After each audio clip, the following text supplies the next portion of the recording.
बिस्मिल्लाहिर्रहमानिर्रहीम। अस्सलाम वालेकुम। ख़वातीन व हज़रात, इस साल तुर्की में इलेक्शन हुए और रजब तय्यब एर्दोगान दोबारा तुर्की के सदर मुंतखब हो गए। उन्होंने जब सदारती इलेक्शन जीतने के बाद अवाम से पहला खिताब किया, वो अवाम के सामने आए तो अवाम ने पुरजोश तरीके से उनका इस्तकबाल किया। और सबसे खूबसूरत बात ये थी कि वहाँ पर जितने भी लोग इकट्ठे थे, बहुत बड़ा मजमा था, उनके हाथों में तुर्की के झंडे थे और किसी जमात का झंडा नहीं था, तुर्की का फ्लैग था उनके हाथों में और वो अपने सदर को वेलकम कर रहे थे।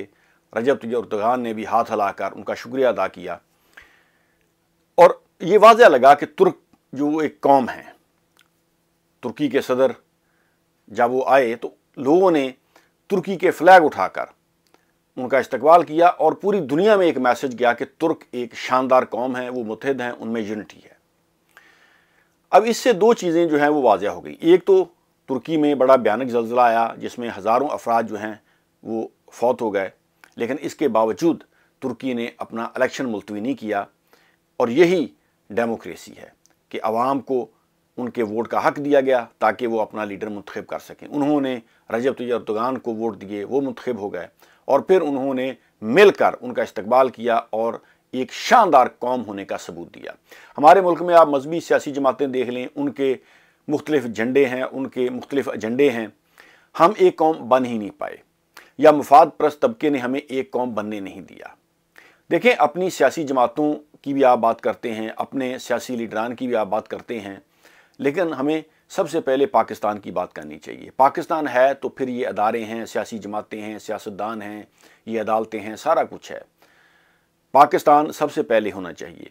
तरक्की याफ्ता ममालिक को देखें कि वहाँ पर उनकी तमाम सियासी जमातें, अदारे, अवाम, वो सब मिलकर अपने मुल्क की हिफाजत करते हैं और अपने मुल्क की फ़लाह बहबूद के लिए, मुल्क की अवाम की तरक्की के लिए, खुशहाली के लिए वो सारे काम कर रहे होते हैं।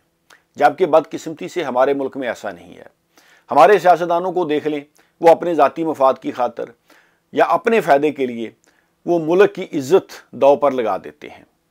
हमारे मुल्क में आज देख लें कि एक तो सामने हमें चीज़ें नज़र आ रही हैं ना, तो इस कौम को हम कैसे जगाएंगे? कौम को ये जलसे जुलूस नारे नहीं जगाते, कौम को शऊर जगाता है। अभी ज़्यादा दूर ना जाएं, पिछले साल अप्रैल से पहले आप देख लें, 9 अप्रैल से पहले आप देखें कि पाकिस्तान में शरह सूद वो 8% थी और पाकिस्तान 6% शरह के हिसाब से तरक्की कर रहा था। एक साल गुजरने के बाद ऐसा क्या हुआ, इन तजर्बाकार सियासतदानों ने और इनको लाने वाले, इनको जो लेकर आए हैं, उन्होंने ऐसा तजर्बा किया कि वही पाकिस्तान, उसकी शरह सूद आज 21% तक हो चुकी है और हमारी जो तरक्की की शरह है वो 1% से भी नीचे आ चुकी है। तो क्या इनको कोई सज़ा मिलेगी?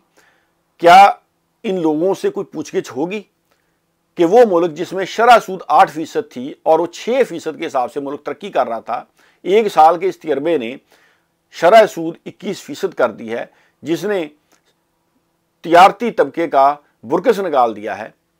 जो पाकिस्तान में बिजनेस करते हैं, कारोबारी शख्सियात, वो रो रहे हैं और आम आदमी जो है वो बेचारा रोटी से भी वो तंग आ चुका है। और पाकिस्तान जो 6% के हिसाब से तरक्की कर रहा था, अब तरक्की की शरह जो है वो 1% से भी नीचे आ चुकी है। तो क्या ये चीज़ें जो हैं ये हमें जगाने के लिए काफ़ी नहीं है? क्या हमें जलसे जुलूस नारे जो हैं ये लगाकर लोग जगाएंगे? कौमें जागती हैं शऊर से। और अब देखें, अगर हम इतने काबिल होते या हम इतनी बरीकबीनी से हालात का जायज़ा लेने वाले होते या हम में समझबूझ होती तो हम पर 130 अरब डॉलर का कर्जा, यानी 130 बिलियन डॉलर का कर्जा हम पर ना चढ़ता। और फिर ये कर्जा लिया, किसने लिया, किस जगह लगाया, क्या हुआ, आधा लगा या आधा लोगों ने अपनी जेब में डाल लिया, किसी को कोई पता नहीं। तो जब तक हम एक कौम नहीं बनेंगे और हम शऊर हासिल नहीं करेंगे, ये कौम कभी भी नहीं जाग सकती। जलसे जुलूसों से, नारों से वक्ती तौर पर तो आप जाग जाते हैं, लेकिन फिर कौम सो जाती है। शऊर ही है जो कौम को जगाता है।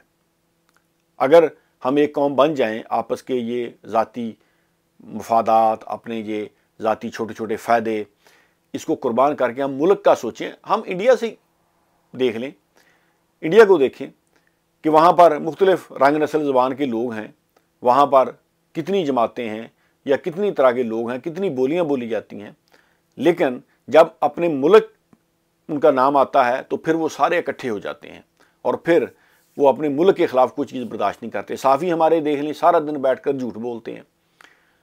महंगाई करने वाले, उनको आज महंगाई नज़र नहीं आ रही। सियासतदान देख लें जी, उस एक साल से वो इलेक्शन, वो भी पता नहीं होना है या नहीं होना, होगा भी तो किस नौयत का होगा। इकॉनमी मुल्क की डूब चुकी है, IMF आपको कर्जा देने के लिए तैयार नहीं है, वो अपनी शराइत बनवाना चाहता है।